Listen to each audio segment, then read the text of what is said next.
just entering now what's referred to as the Women's Relief Corps area. The Women's Relief Corps basically were the wives of the Grand Army of the Republic members. However, the Women's Relief Corps, or WRC, was a totally separate organization. The Grand Army sanctioned their creation. What you're seeing right now is what we refer to as a representation of what the Women's Relief Corps area used to look like. When they were here, however, the restroom and that entire wall was not here, and also the small pony wall was not there. They had the entire 1/3 of the front of the upstairs up for the building. And they had it wallpapered. And we know what the wallpaper looked like because we have original of the wallpaper in our archive area. And what we've tried to do was to match it as close as we can with 20th century wallpaper. We would love to have done 1880s, 1890s wallpaper, but that would have been cost prohibitive. In this room, we have several items. Quickly like to point out, one is a dress. The dress was made in 1910 by a great-great-aunt of one of our board members. We're very fortunate not only to have the dress, but also her original medal from the Women's Relief Corps. She was not a member of this particular corps. We also have badges of the various officers of some of the corps members. They had a president, vice president, guard, again, a whole series of offices. And then beside that, we have what are referred to as district badges. And again, that was more associated with the state organization of the WRC. Another item that we feel very fortunate to have is this cabinet. It's a picture above the cabinet, a lady named Elizabeth Cook. She was a longtime president of Corps 38, which was the corps that was here. While she was president of the corps, her husband, Eli Cook, was the post commander. And again, we're fortunate because that cabinet actually was their cabinet. It was donated to us by their great-great-grandson. We have pictures above the cabinet of some of the ladies who belonged to this particular corps. We assume that we know there were 471 men through the lifetime of the post. There were approximately about the same number of ladies also. They were basically the wives of the members. We got a long ways to go, though, given the number of pictures that we currently have. In the cabinet, we have some medals. The medals, anytime the Grand Army or any of the Allied orders, including the WRC, wanted to do anything or decided to do something, they always created a medal or something to commemorate what they were going to do or what they did after the fact. We're very fortunate to have some medals that were actually specifically associated with this corps, Corps 38. The medals themselves the ribbons and medals are actually on loan to us from Charlotte, a museum in Charlotte, who we're fortunate to have these. It's a long-term loan, which we're greatly appreciative of. What we'll be doing now, this area was used basically as a social area for the Women's Relief Corps and also the men. It was also used as an ante-room for a place that we're going to show you in just a second. But when the women had meetings, they actually didn't meet here. They met in the same area as the men did, and that's the next thing I want to show you is the meeting hall. Well, we're now entering the meeting hall of the Grand Army Republic, which also served as the meeting hall for the Women's Relief Corps. They didn't meet at the same time, but they both used the same room. The meeting hall is set up in a specific way. The way the layout's set up, in the far back, you have a picture of the namesake of the post, James Brainerd. Below the namesake is the commander of the post. To the commander's right is the adjutant or the secretary of the post. To the commander's left is the quartermaster or the treasurer of the post. Some of the main officers of the post, starting on the left, basically would be the junior vice commander. Right beside me right here is the middle of the room is the senior vice commander. On the far right is the chaplain of the post. The altar for the post, for every G.A.R. post, was the American flag. Sitting on the altar are two items. One are the altar swords themselves, which the points are actually pointed towards the commander to remind him, they're symbolic, to remind him of his responsibility to the post itself. Also on the post is the Bible. And when the meeting was open, the Bible was open. And when the meeting was in recess or meeting was over with, the Bible was then closed. On the walls, we have several memorabilia. The Grand Army was great in terms of collecting everything and putting it in their post. On my left right here, one of the flags, this is a reproduction flag. This is a state or department flag for the Grand Army Republic. The flags basically were, the post flag was blue, the state flag was red, and the national flag was basically either a yellow or a cream color. And I've not ever really seen a national G.A.R. flag, although I know a few exist. This particular flag, the red flag, department flag, there's only one or two in existence. One is at the state capitol in the Veterans Room, which is on the second floor, in the Veterans Display Cabinet. And basically it's the first state, our Grand Army Republic is the first veterans organization, major veterans organization, and all the rest follow suit. So it's the first flag, and you look at the display. The other flag is another one that we had made, and this one will stay in this post. So basically it's only two in the state. There's two pictures on the wall now to my right of what was referred to as the EASL project. Basically what was wanted to be done was to build a monument to commemorate the service of Union soldiers, sailors, Marines that served in this Civil War. And what they did is they gave a depiction of what this monument would look like, and then they sold subscriptions to raise the money. Well, they raised well over $100,000 in the process getting subscriptions. Unfortunately, all the money that was raised was absconded, and they never caught the person. So consequently, the picture itself was never built, or the monument itself was never built.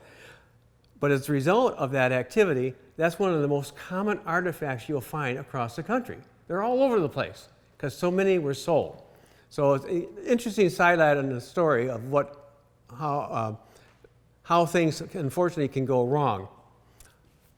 Going around the post, you'll get down to another flag. This is a blue flag, as I mentioned. This is a post flag. This is post 111, as I mentioned before. Getting to in front of the commander's station, you basically have a chair that's sort of sitting out in the front. That's a vacant chair. Basically, an individual from the post, when they passed away, oftentimes, not every post did this, but oftentimes, they would establish a vacant chair to commemorate the loss of that particular individual. That chair would stay up for approximately a month. It varied from post to post, but that chair would stay approximately a month, and then it would be taken down until some other member died. We have three pictures here on your left of individuals that have some sort of significance to Michigan. And I need a little bit of background on this. When the G.A.R. met at a national encampment, which was a multi-day affair where everyone from all the country came and basically had meetings, these national encampments will last approximately a week. And just to give you one example, in 1914 in Detroit, when the national encampment was there, 40,000 veterans came to Detroit. They occupied every single hotel, many of the private homes. As I said, they stayed for weeks, so it was a huge economic boom to the community. But every time a national encampment was done, they also had a parade. In Detroit, they had a parade down the main thoroughfare of Detroit, was Woodward Avenue at the time. They did the same thing in Cleveland, Ohio in 1898, and that's where these three pictures come from. Lining the parade route on both sides of the parade route were these flags, these posters hanging off various lights or whatever else they could hang them off from. These are on the original stringers that they hung off the light posts on. These are all hand painted. There were hundreds of these, all hand painted. And these three happen to have some sort of significance to Michigan. First one on the left is Russell A. Alger. He rode with General Custer. He was eventually the colonel of the 2nd and 5th Michigan Cavalry. After the war, he became governor of Michigan, then a United States Senator from Michigan, and then Secretary of War under President McKinley. In terms of the Grand Army of the Republic, he was the very first Michigan Department commander or state commander for the Grand Army Republic in the state. Later on, he then became the Commander-in-Chief, or the highest ranking officer of the Grand Army of the Republic. The next picture, the center picture, is Alpheus Williams. Alpheus Williams was one of the highest ranking Civil War soldiers in Michigan, or from Michigan, without having been breveted. And as a matter of fact, at one point in time, right at the very beginning of the Gettysburg battle, he was the highest ranking Union soldier for a short period of time until other higher ranking soldiers showed up.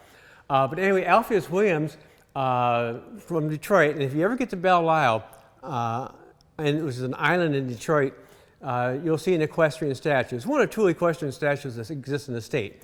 The other one's in Monroe of General George Armstrong Custer. The one of Alpheus Williams on his horse on Belle Isle is of interest primarily because, and little people realize this, the horse that he rode for about 3/4 of the Civil War, the horse's name was Plug Ugly. As I tell people when we give the tours, we don't make this stuff up. The last name, last picture is General Phil Sheridan. He, of course, was not from Michigan. However, he has the Michigan connection because he was the colonel of the 2nd Michigan Cav early in the Civil War. So there's the Michigan connection. We're extremely fortunate to have these pictures, given the age of them, number one, and then, as I said, the significance to the state itself and to the Department of Michigan of the Grand Army of the Republic. Sitting on the Senior Vice Commander's station is a ballot box. Basically how this would work, every individual who wanted to join a given post would have to be voted in. In order to even get the chance to be voted in, they, number one, had to be proved that they were an honorably discharged Union soldier, which a lot of them were able to do. But then they had to be voted in. And this is where personal politics come into play, because not everybody necessarily liked everybody. So there's 2 sets of marbles in the ballot box. One is white and one is black. The white ones, when you're voting, basically would say, I accept your membership, I want you to be a member of the post. There's also black balls in there, and they're basically saying, no, I don't want you to be a member of the post. A post this size, it basically took 3 black balls in order to reject the current applicant. And the concept, if you will, is called being blackballed. And I'm certain a lot of you people have maybe heard that phrase before. Interestingly enough, that's not necessarily from the Grand Army, that comes from the Masonic Order, as does a lot of what you're seeing right here is Masonic Order origin. Some of the chairs that we have here have a little name tag on the back end. These name tags basically indicate that this chair was donated by an individual in memory of his particular Civil War ancestor. Not everyone, not all the people that are the ancestors that are referenced here were necessarily members of the post. But again, this created a lot of participation and a lot of, if you will, ownership that people would have within the museum, which is what we're after.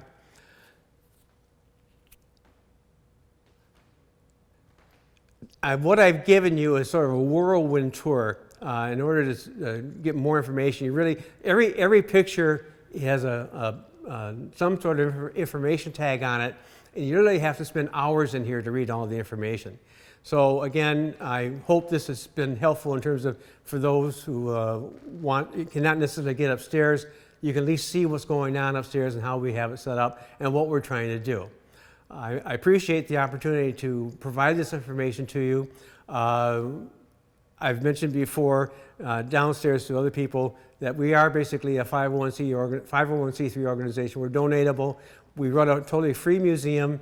We have no paid staff. We exist totally on donations, and we'd appreciate anything or any consideration you might have. You don't absolutely have to donate, that's fine, but we appreciate if you possibly can. So that basically is a quick tour of the upstairs, the meeting hall, and I hope you've enjoyed it, and I hope you had a chance to learn a little bit more about what the Grand Army was and why it existed and basically what it did. So thank you very much.